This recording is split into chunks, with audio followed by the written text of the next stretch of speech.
চলো না এখন একটু রোমান্স করি। ভাবি,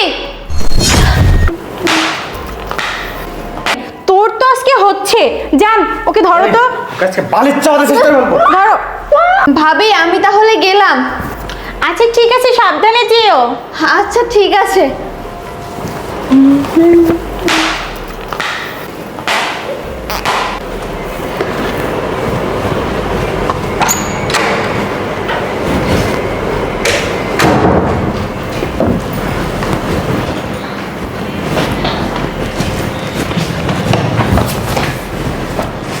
ওই আপদটা মনে হয় চলে গিয়েছে, যাই গিয়ে একটু দেখে আসি।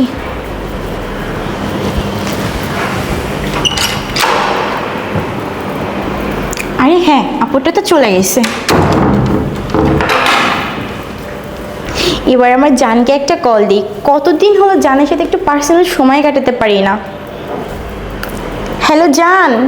হ্যাঁ জান বলো। কোথায় তুমি? আমি তো আসি এই তোমার বাসার আশেপাশেই। ও আচ্ছা, তাহলে তুমি আমার বাসার কাছে। আচ্ছা জলদি করে আমাদের ফ্ল্যাটে চলে আসো তো। এই তোমাদের ফ্ল্যাটে যে কি করব? তোমাদের ফ্ল্যাটে গেলে কি আমি তোমার সাথে দেখা করতে পারি? তোমার বাসায় তো তোমার আপদ আছে, তোমার ওই ননদটা। আরে জান, তুমি একদম চিন্তা করো না, ওই আপদটা গ্রামের বাড়িতে চলে গেছে। তুমি তাড়াতাড়ি চলে আসো তো, তোমাকে খুব মিস করতেছি। এই কি বলো, সত্যি নাকি? জান আমি এখনই আসতেছি, একটু ওয়েট করো। আচ্ছা ওকে। কতদিন পরে জানের সাথে একটু রোম্যান্স করব, ভালোই লাগছিল না ওকে ছাড়া। যাক আজকে আসুক।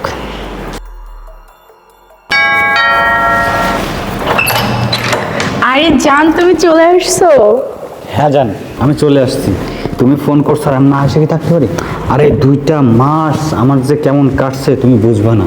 আমার 2টা মাস মনে হয়েছে যে 2টা বছরের সমান। কষ্ট কি তোমার একার হয়েছে? আমার হয়নি? আমি যে তোমাকে ছাড়া এতদিন ছিলাম, আমার কি ভালো লাগে বলো? তোমাকে কাছে পেলে আমার অনেক ভালো লাগে। আচ্ছা ঠিক আছে, তুমি দরজা লক করে দিয়ে আসো, আমি সোফায় বসতেছি। আচ্ছা তুমি বসো, আমি আসতেছি।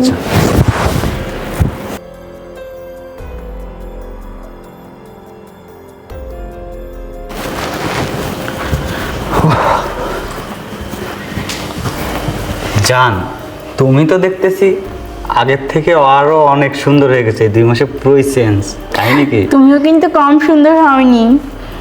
আচ্ছা ঠিক আছে জান, শোনো, তোমার ওই যে হাজবেন্ড আপদটা, তুমি আপদটাকে ডিভোর্স কেন দিচ্ছ না? আরে জান, ওকে যদি আমি ডিভোর্স দিতে এই সয় সম্পত্তি তো কিছুই পাবো না। আর এগুলোর জন্যই তো আমাদের এত ধৈর্য ধরে থাকা বলো, কারণ এগুলো পেয়ে গেলে তুমি আর আমি অনেক শান্তিতে থাকতে পারবো। আচ্ছা বুঝলাম, তুমি ওকে যদি ডিভোর্স দাও তাহলে তুমি এই সয় সম্পত্তি কিছুই পাবা না, কিন্তু তুমি যদি ওকে মেরে ফেলো তাহলে তো আর কোনো সমস্যা নেই। তাহলে তুমি ওকে মেরে ফেলছো না কেন? আরে তুমি কি পাগল হয়ে গেছো? ওকে আমরা কি করে মারতে পারি? তুমি হয়তো ভুলে যাচ্ছ ও একজন পুলিশ অফিসার। ওকে যদি আমরা মারি তাহলে তো আমরা দুজন ফেঁসে যাব। হ্যাঁ তাও তো একটা ঠিক কথা, তোমার স্বামী তো পুলিশ অফিসার, আমি তো ভুলেই গেছিলাম। আচ্ছা জান শোনো, আমার না এবার প্রত্যেক দিন লুকোচুরি খেলতে আর ভালো লাগে না। আমি চাই তোমাকে আমার মতো করে পেতে সারা জীবনের জন্য। এখন কি করা যায় বলো তো? আরে তুমি শুধু চাও, আমি কি তোমাকে চাই না? তুমি কি বোঝো না আমি তোমাকে কতটা ভালোবাসি? তোমার মতো এত আদর ভালোবাসা আমাকে কেউ দিতে পারে না। আমি তো তোমাকে চাই, নিজের করে পেতে চাই, কিন্তু ওকে আমরা মারতেও পারছি না, কিছু করতেও পারছি না। আচ্ছা জান, একটা কাজ করলে কেমন হয়? এমন কোনো মেডিসিন আছে যেটা দিলে ও আস্তে আস্তে পাগল হয়ে শেষ হয়ে যাবে, একদম মানে নিথর হয়ে যাবে? হ্যাঁ জান, তা তো অবশ্যই আছে। জান আমার একটা বন্ধু আছে ডাক্তার, আমি তার কাছ থেকে পরামর্শ নিব, আর এই ধরনের যদি মেডিসিন পাই তাহলে আমি তোমাকে এনে দিব। যাক, ভিডিওটা হয়ে গেছে। এবার আমি ভিডিওটা ভাইয়ের হোয়াটসঅ্যাপে পাঠিয়ে দিই। ভিডিওটা সেন্ড হয়ে গেছে। একটা কাজ করি, আমি ভাইয়াকে কল করে সবটা বলি।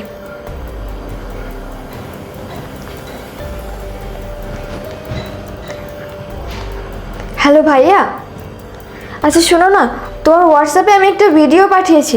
তুমি ওই ভিডিওটা একটু তাড়াতাড়ি দেখো, আর যত দ্রুত পারো তুমি বাসায় চলে আসো। আচ্ছা ঠিক আছে। আচ্ছা অনেক কথাই তো বললাম, চলো না এখন একটু রোমান্স করি। ভাবি, আরে বৃষ্টি, তুই এখানে? তুই না গ্রামে চলে গেছিস? হেই, তার মানে আমরা তখন যা যা করছি, যা যা বলছি সব কিছু শুনে ফেলছে। এই ওকে ছাড়া যাবে না, ওকে যদি ছেড়ে দিই না তাহলে ওর ভাই আসলে সব কিছু বলে দেবে। ওকে শেষ করতে হবে, জান আসো। তাই না? না না ভাবি, বিশ্বাস করো আমি কিছু দেখিনি। এই তুমি ওকে এত প্রশ্ন কেন করতেছো? ওখানে জলযন্ত্রের একটা মানুষ দাঁড়িয়ে আছে আর ও তোমার সাথে মিথ্যা কথা বলতেছে। ও দেখেনি না? ও সব কিছুই দেখে বলছে। যান চলো, ওকে এভাবে চাললে হবে না, ওকে দুনিয়া থেকে শেষ করে দেবো আজকে। চলো চল বলছি, চল চল বলছি। তুই অনেক বড় পাকনা হয়ে গেছিস তাই না? তুই গ্রামে যাওয়ার কথা বলে বাড়িতে লুকিয়েছিলি আমাদের এগুলো ধরার জন্য। আরে তোর জন্য আমি 2টা মাস আমার জানের সাথে দেখা করতে পারিনি, ঠিক করে আমি একটা কথা বলতে পারিনি। তোর তো আজকে হচ্ছে। জান, ওকে ধরো তো, ওকে আজকে বালির চাওয়াতে চেষ্টা করবো। ধরো।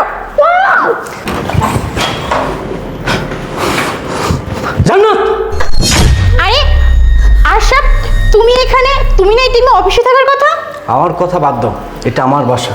আমার যখন ইচ্ছা করবে তখন আমার বাসায় আসবো, তাই না? বাই দ্য ওয়ে, বলো তো এই ছেলেটিকে, আর তোমরা আমার বোনের সাথে কি করতেছিলে? আরে ওর সাথে তো মজা করছিলাম, ও তো আমার বোন হয় তাই না? বল না তোর ভাইকে বল। আর ও ও আমার কাজিন হয়। চুপ, একদম চুপ। অনেক কাহিনী শুনছি, এত সব মিথ্যা কাহিনী শোনার মতো রুচি বা সময় কোনটাই আমার নাই। তুমি কী ভাবছো জান্নাত, আমি এখানে এমনি এমনি আসছি? না, আমি এখানে এমনি এমনি আসিনি।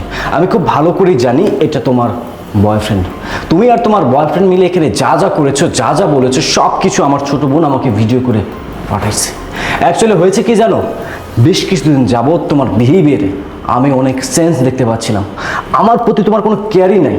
এগুলো দেখে কেন আমার জানি সন্দেহ হলো, মনে হলো তোমাকে একটু টেস্ট করা দরকার।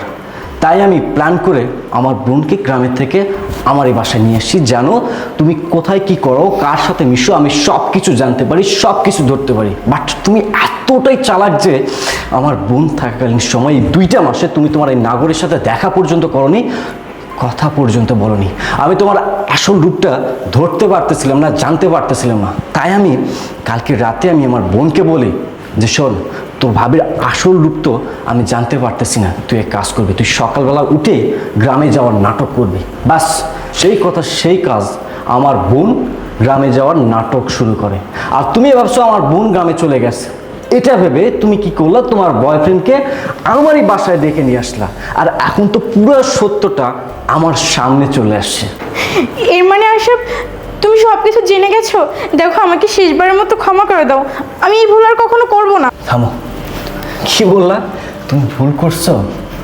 না জান্নাত, তুমি কোনো ভুল করো নাই। তুমি জেনে বুঝে শুনে আমাকে দিনের পর দিন ঠকে আসতেছো।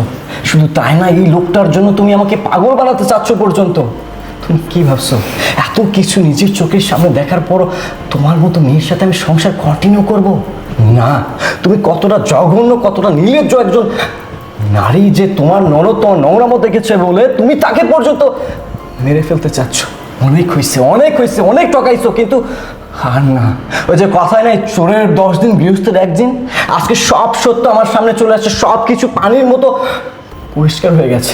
আমি চাইলে তোমাকে আইনের হাতে তুলে দিতে পারতাম, কিন্তু আমি সেটা করবো না। কারণ আমি যদি তোমাকে থানায় নিয়ে যাই, তাহলে অন্যান্য পুলিশ অফিসার আমার দিকে আঙুল তুলে কথা বলবে ওই যে পুলিশ অফিসারে বউ নহনব করেছে, নষ্টম করেছে। না না, আমি তোমার মতো জঘন্য নারীর জন্য আমি আমার রেপুটেশন নষ্ট করতে চাই না। কারণ আমার একটা যথেষ্ট পরিমাণ রেপুটেশন আছে, এই ফ্যামিলির রেপুটেশন আছে। যাই হোক, অনেক কথা বলে ফেলেছি, যাও বের হয়ে যাও তোমার নাগরকে নিয়ে, যাও বের হয়ে যাও।